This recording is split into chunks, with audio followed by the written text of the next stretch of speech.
ప్రభువైన యేసుక్రీస్తు వారి నామంలో మరి మా ప్రియమైనటువంటి సహోదరి సహోదరులకు కూడా ప్రత్యేకమైన వందనాలు శుభాలు తెలియజేస్తున్నాం. మరి ఈ సమయంలో శంకర్రావు తండ్రి గారు వారు జీవితంలో జరిగినటువంటి పరిస్థితులు మరి వారి యొక్క జీవిత సాక్ష్యాన్ని మనకి ఈ సమయంలో పంచుకోవడానికి వారు ఇష్టపడుతూ ఉండగా దయచేసి మీరందరూ కూడా శ్రద్ధగా విని దేవుని యొక్క దీవెనలు పొందగలరని ప్రభు పేరిట మనవి. మొదటిగా ప్రార్థనతో ఈ యొక్క సాక్ష్య కార్యక్రమము ప్రారంభించుకుందాం. ప్రార్థన. పరిశుద్ధుడా జీవం కలిగిన తండ్రి, మీ నామానికి వందనాలు. మరి మా తండ్రి గారు నాయన సిర్లాపు శంకర్రావు గారితో ఈ సమయంలో సాక్ష్య రూపంలో వారి జీవితాన్ని తండ్రి మరి చెప్పనై ఉంటుండగా ఈ సమయము మాకు దీవెనకరంగా అనేకులకు మేలుకరంగా నాయన రక్షణ కార్యము జరిగేటట్లుగా సహాయం చేయమని వారిని బట్టి మా తండ్రిగా నాయన వారిని మీరు ఇచ్చినందుకు వందనాలు చెల్లిస్తూ ఈ సమయం మాకు దీవెనకరంగా చేస్తారని నమ్ముతూ మీ చేతులకు అప్పచెప్పుకుంటూ యేసు ప్రభు వారి ఘనమైన శ్రేష్టమైన నామంలో అడిగి వేడుకుంటున్నాం తండ్రి, ఆమేన్. నాన్న వందనాలు. మీ పేరు? శంకర్రావు. మీ ఊరండి? పాటిపార. ఓకే. మీరు ఎంతమంది అన్నదమ్ములు? 4. మీ నాన్నగారి పేరు? భాస్కర్. Praise Lord. వందనాలు అన్న. వందనాలు. ఈ సమయంలో మా నాన్నగారితో వారి సాక్ష్యాన్ని వారి జీవిత సాక్ష్యాన్ని పంచుకోబోతుండగా దయచేసి మరి శ్రద్ధగా మీరు వింటారని ప్రభు పేరిట మనవి. నాన్న మరి మీ సొంత ఊరు? పార్వతీపురం. తండ్రి గారి పేరు? లక్ష్మ గారు. మీ తల్లి గారి పేరు? సీతమ్మ. ఓకే. మీకు ఎంతమంది అన్నదమ్ములు? 4. ఓకే. ఎంతమంది అక్క చెల్లెలు? 2. మీరు అందులో ఎంతో వారు అంటే 3వ వ్యక్తి, 4వ వ్యక్తి? 3వ వ్యక్తి. 3వ సంతానం మీ తల్లిదండ్రులకు. సరే, మంచిది. మరి చిన్నప్పుడు అంటే ఎలాంటి దైవభక్తిలో మీరు పెరుగుతూ వచ్చారు? అంటే మీ తల్లిదండ్రులు ఏమైనా విగ్రహాలు మొక్కేటువంటి వారు, లేకపోతే యేసు ప్రభువుని నమ్ముకున్నారా? విగ్రహారాధన చేశారా? విగ్రహారాధన చేసేటువంటి వాళ్ళు. ఓకే. మరి మీకు చిన్నప్పుడు పోషణ ఎలా అయ్యేది? పర్వాలేదు. మా నాన్న అలాగే చేస్తాడు. ఓకే. మీ నాన్నగారు అనగా మా తాతయ్య గారు మరి ఈ యొక్క సంఘములో మరి ప్రెసిడెంట్ అధ్యక్ష పదవిని వారు చేస్తూ వచ్చారని విన్నాను. నిజమేనా? అవునండి. మంచిది. మరి మీ నాన్నగారు చాలా బలమైన వ్యక్తి అని ఆయన చెప్పడం నేను వింటూ వచ్చాను. అంటే నువ్వులు ఇలా పిండితే నూనె గారేదంట. ఒక రూపాయి కాయిన్ కానీ, రూపాయి కాయిన్ చాలా దళసరిగా ఉండేది కదా నాన్న. ఆ రూపాయి కాయిన్ని ఇలా బెండ్ చేస్తే వంగిపోయేదంట కదా. నువ్వులు చేతితో పట్టుకుంటే కింద వెళ్ళి నూనె వచ్చేదంట కదా. మరి ఊర్లో మరి తాతయ్య గారు ఒక ఎద్దుల బండి ఉంటది కదా, వీల్ చక్రము. ఆ చక్రం ఇట్లా సునాయాసంగా ఎత్తేసేవాళ్ళంటే కదా, తిరగట్టు రాయి ఇసరడము. సో మరి తాతయ్య గారి యొక్క 3 బిందులు చేయిన 2 ఇలాగ నోటితోనే 1 3 బిందులు పట్టుకొని వచ్చాడు మీ నుంచి. 3 బిందులు 2 చేతితో, ఈ చేతితో ఒక బింది, ఈ చేతితో ఒక బింది, 2 నోటితో ఒక బింది, 3 బిందులు ఇంటికి వచ్చేవి. ఊరు బయట నుండి ఇంటికి వచ్చేసాడు. అద్భుతం. మరి అలాగా తాతయ్య యొక్క అంటే ఎక్కువగా తాతయ్య ఎప్పుడు కూడా నేను చూసేవాడును మంత్రాలు చేపిస్తూ ఉండేవాళ్ళు. అంటే పురాణము, ఇతిహాసము అవన్నీ వాళ్ళకి తెలుసు. నేను చూస్తున్నప్పుడు వృద్ధాపంలో కూడా అదిగో పైనుండి ఆ దేవతలు కనబడుతున్నారు, ఇలాంటి మాటలు చెప్పేవారు తాతయ్య. మరి చచ్చిపోయినప్పుడు కూడా ఇట్లా మఠమేసి ఇట్లాగా నన్ను పూడ్చిపెట్టండి అని చెప్పారంట కదా. సరే, అలాంటి దైవికమైనటువంటి ఆ భక్తిలో మీరు పెరుగుతూ వచ్చారు కదా. సరే, ఆ హిందూ సాంప్రదాయంలో నుండి, ఆచారాల నుండి మీరు వస్తూ వచ్చారు. చాలా పూజలు పునస్కారాలు. మరి అలాగే హిందీ నుంచే వచ్చాం. అవును.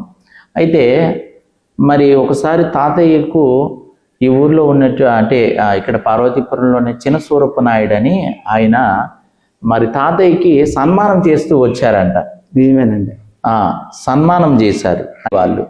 అంటే వాగులు వంకలు, తర్వాత బావిలోన చెరువుల్లో ఈత కొట్టడము అన్ని చేసేవాళ్ళు. ఒక చుట్టూ ఈత రాక మునిగిపోతే ఒక చుట్టూ నీళ్ళు తాగేశారు. నీళ్ళు తాగేసిదే మళ్ళీ అలాగా కొంత తీశారు. ఓకే. మీ బాల్య దినముల్లో చిన్ననాటితనంలో మరి అలా తల్లిదండ్రులకు దుఃఖకరంగా ఆయాస్కరంగా లేకపోతే అటు ఇటు తిరగడం పార్వతీపురంలో అట్లా చేస్తూ వచ్చాను. అంటే సినిమా గట్ట వెళ్ళాను, చాలాగా సినిమాలు చూసేవాడు నేను. వెళ్ళంతే ఒక్క రోజుకి 4 సినిమాలు చూసాను. అర్ధరాట అని మళ్ళీ ఆట అని అన్ని మొత్తం 10 నుంచి మళ్ళీ రాత్రి వరకే చూసేవాడిని సినిమాలో. అంటే బాల్యం తర్వాత యవనంలో కూడా ఇట్లా చేస్తూ వచ్చారు. యవనస్తులుగా ఉన్నప్పుడు కూడా అలాగే తిరిగేవాళ్ళు. అంటే ఉదయము 10 గంటలకు ప్రారంభమైంది అనుకోండి ఆట, ఏమండి ఉదయం మార్నింగ్ షో అంటారు అనుకుంటారు. అంటే సెకండ్ షో వరకు రాత్రి 10 గంటల వరకు అక్కడే ఉండేవాళ్ళు. తిండి లేకుండా తిప్పలు లేకుండా తల్లిదండ్రులకి దొక్కపెట్టి అలా తిరుగుంది. తల్లిదండ్రులు దొక్కపెట్టి. ఓకే. మరి మీ నాన్నగారు ఏమనేవాళ్ళు? మా తాతయ్య ఇంటికి వస్తే కొట్టిస్తాడు. మరి ఇంకే ఎలాగేట తిరుగుతావు నువ్వు చదువు లేక తిప్పలేకని. చదువుకి వెళ్తే మంచి చదువు నన్ను ఇటు అటు వెళ్ళిపోయాడు నేను. మీ నాన్నగారు బాధపడేవారు. అంటే తల్లిదండ్రులకు సహకరించే వాళ్ళ మీరేమైనా? సహకరించలేదు. తర్వాత అలాగా నేర్చుకొని అలాగా పార్వతీపురంలో నేర్చుకున్నారు. తర్వాత నేర్చుకొని తల్లిదండ్రులు సహకరించారు. షాప్ లో వెళ్ళి నేర్చుకున్నారు. ఓకే, ట్రైనింగ్ అయ్యారు. మంచిది. ఈ యొక్క జీవితంలో, ఈ యవనంలో, ఈ యొక్క బాల్యంలో మరి ఏమైనా విగ్రహారాధన అంటే మీరు ఆయా ప్రాంతాలలో కూడా ఏమైనా అంటే విగ్రహారాధన చేస్తూ వచ్చారన్నారు కదా, మీ కుల దైవాలు ఏమైనా చెప్పగలుగుతారా? అంటే మా కులం అంటే పార్తీపురంలో. అయితే చిన్నప్పుడు మీ తల్లిదండ్రులతో పాటు అలా అండి అయితే విగ్రహారాధన అలా చేస్తూ వచ్చారు. మీకు వివాహము ఎవరితో జరిగింది? మా అమ్మగారు గౌరమ్మ గారితో.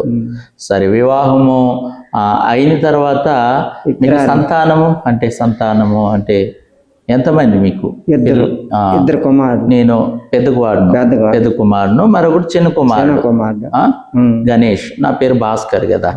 సరే, మంచిది. మరి చిన్నప్పుడు అంటే వివాహం అయిన తర్వాత మీ జీవితం ఎలా ఉండేది నాన్న? గౌరమ్మ సినిమాకి వెళ్దామంటే ఇల్లు కాదు, నేను సినిమాకి వెళ్దామంటే కాదు నాన్న. మరి పెళ్ళి అయిన తర్వాత మీ జీవితంలో కష్టాలు కానీ లేకపోతే శోధనలు కానీ లేకపోతే మీరైనా ఎలాగా కుటుంబంతో వ్యవహరించేవారు? ఎలా ఉండేవాళ్ళు మీరు? ఇచ్చేసాను కుటుంబంకి. నా ఆవేశంగా నన్ను దుఃఖ పెట్టించాను. నేను చాలా తిరిగాను. నాన్నగా గొప్ప మూర్ఖుడు నేను, చాలా మూర్ఖుడు నేను. వేసిపోయి నమ్మకం ముందు ఎన్నో పాపాలు, ఎన్నో కష్టాలు, ఎన్నో నిందులు, ఎన్నో అవమానాలు పెట్టాను నా భార్యకి, పిల్లలకి అందరికి. పిల్లలు కొట్టడము, బడిలోకి వెళ్ళకపోతే కొట్టించోను, మళ్ళీ 10 రూపాయలు ఇచ్చేవాడిని కొట్టేసి దాస్తాము. నాన్నగా ఉండకూడదు, నా పిల్లలు ఎదగాల ఎత్తుగా, మళ్ళీగా బాగా ఉండాలా, అందరితో బాగుండాలా, ఎదగాల నా పిల్లలని నేను ఎప్పుడు ఆశపడి చదివించారు కూడా. 10వ తరగతి వరకు పిల్లల్ని 10వ తరగతి వరకు మాస్టర్ కాడికి వెళ్ళి ఏటేటి చదవాలా, లెక్కలు చదవాలా, హిందీలో చదవాలా, ఆయాలుగా తెలుగు చదవాలని చెప్పాడు. మరి నాన్న, మరి ప్రభువైన యేసుక్రీస్తు వారిని మీరు సొంత రక్షకునిగా ఎలా అంగీకరించారు? ఎలా తెలుసుకున్నారు యేసు ప్రభుని? నా కాళ్ళు చేతులు రాలేదు. ఇలా బొంగురుతాను. దాసమయ్య గారు మండలి నుంచి వచ్చి ఒక చుట్టూ అక్కడికి రండి, ఒక చుట్టూ దేవుడు నీతో మాట్లాడతాడు, బాగా శుద్ధిగా చేస్తాడు, మారు మంచి పొందితే అని మాతో చెప్పాడు. మాతో చెప్పిన తర్వాత నేను వెళ్ళాను అక్కడికి.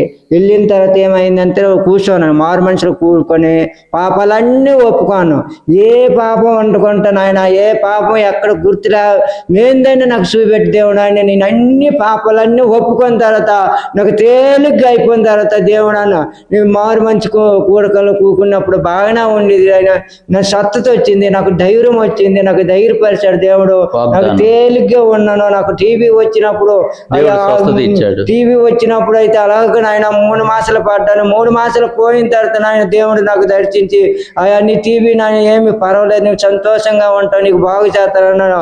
మా అబ్బాయి అలాగే పనికి వెళ్ళిన తర్వాత పడిపోయిన తర్వాత నాకు మీ అబ్బాయి నుంచి నాకు ముట్టి నాకు స్వస్థపరిచాడు. ఈ అబ్బాయిలోని ఏమి పాపం కంపెనీలో పనిచేస్తున్నాడు, పడిపోయినప్పుడు నీకు వచ్చి దేవుడు ముట్టి భయపడవద్దని చెప్పాడు, ధైర్యపరిచాడు దేవుడు. మళ్ళీ నేను ప్రార్థన చేస్తుండగా నా నేపాడు, ఎలాగెలాగా చెయ్యి పట్టు దేవుడు చేయి పెట్టి లేపాడు దేవుడు. ఎన్నో కార్యాలు చేశారు మా దేవుడు మా ఊళ్ళో, మా ఇంట్లో. మాకు ఎంతగా ప్రేమించినాము దేవుడికి. దేవుడికి ఎల్లప్పుడూ నేను శుద్ధించుతూ ఉంటాను. రోజుకి ఏకటి ప్రార్థనకి వెళ్ళి మళ్ళీ 2 గంటలు 3 గంటలు ప్రార్థన చేసుకొని వచ్చేసాడు ఇంటికి. ఇంటికాడ మళ్ళీ ఇదిగో మీరు ఏ మందిరానికి వెళ్తారు? మాకున్ని స్థలము దేవుడి మందిరంకి ఇచ్చామండి. ఈ స్థలంలోనే మా దాసయ్య గారు మందిరం కట్టారండి. ఇక్కడ ఈ సంవత్సరంలో మాకున్ని స్థలము దేవుడి మందిరంకి ఇచ్చాము. ఈ స్థలంలోనే మందిరము కట్టబడ్డాడండి. దాసుగా అయ్య గారు మాకు పాస్టర్గా ఉన్నారు. మా పెద్ద కుమారుడు దేవుడి సేవ చేస్తానే మాకు ఎంతో సంతోషం అండి. మా చిన్న కుమారుడు మా మందిరంలోనే పరిచయం చేస్తాడు. మా చిన్న కుమారుడు మా మందిరంలో వాడబడుతుండు. మా కుటుంబం అందరం కలిసి దేవుడి మందిరంకి వస్తాము. దేవుడి మందిరంకి వచ్చి అందరము దేవుళ్ళు మేము బలంగా ఉన్నాము. మా బంధువులు గ్రామ పేదలు యేసుబాబు నమ్ముకున్నారు. నాకు చాలా సంతోషము.